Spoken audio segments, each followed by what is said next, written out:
এই আন্দোলনে অনেকেই অনেক ব্যাখ্যা করবেন, উই নো হোয়াট হ্যাপেন্ড।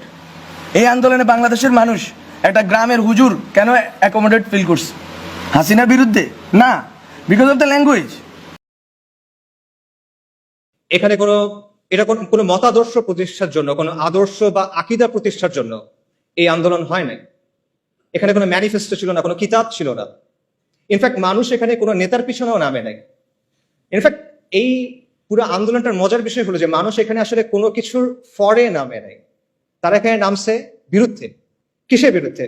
মানুষ এখানে নামছে গণহত্যার বিরুদ্ধে, জুলুমের বিরুদ্ধে। মানুষ এখানে নামছে আবু সাইদের উপর যে গুলি চালানো হয়েছে সেটার বিরুদ্ধে। মানুষ নামছে মুগ্ধ, আসহাবুল ইয়ামিন, ফাইয়াজদের উপর পাখির মতো গুলি করার বিরুদ্ধে। মানুষ নামছে আওয়ামী মিথ্যাচারের বিরুদ্ধে।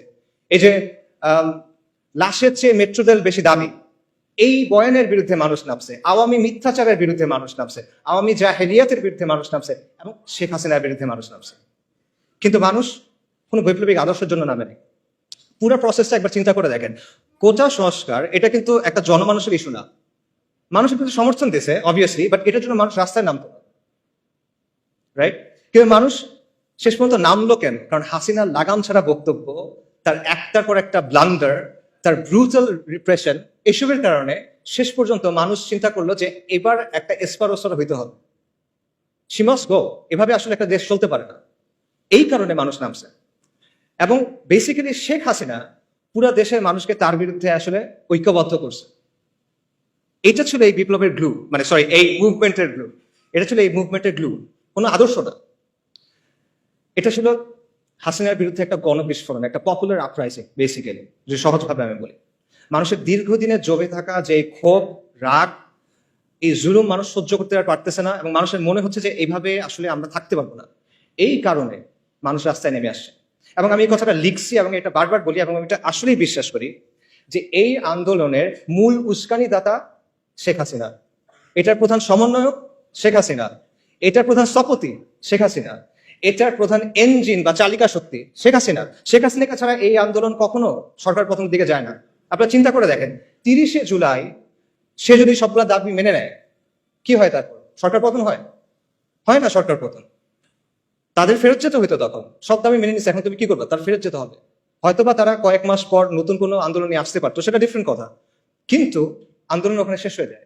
কিন্তু শেখ হাসিনা কি করলো?